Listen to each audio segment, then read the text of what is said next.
the more consistently that you show up for a man who is inconsistent with you, the more that you reinforce the idea that he doesn't need to change anything to keep access to you. What it feels like is that your consistency is what's keeping the relationship stable, right?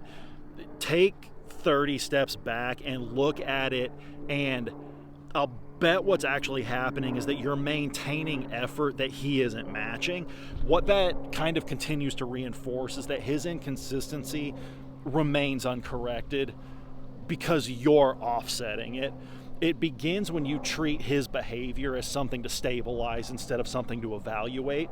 He starts to pull back, and suddenly the consistency that you relied on turns into something unpredictable and difficult to kind of read and interpret, and your system interprets that as something to it interprets that as something that you need to stabilize, not something that you need to evaluate.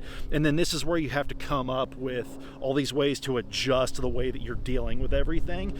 You respond by increasing things like consistency and availability, and it's all in an effort to stabilize the dynamic. And when the relationship doesn't break, you remember forever that this is what you have to do to keep things flowing. So the meaning then becomes, this holds because I hold it. The behavior becomes increased consistency in response to instability. And then this structure builds that's just inconsistency is sustainable because it's continuously compensated for. That's the pattern that we're looking for. This stops feeling like effort and starts feeling like identity eventually. Your miss is unwavering, but that identity only exists inside of a system where someone else doesn't have to match you. As long as you keep showing up, nothing's going to collapse. But what disappears is leverage, because nothing requires him to rise. What feels like stability is often just one person compensating enough that the system never has to correct itself.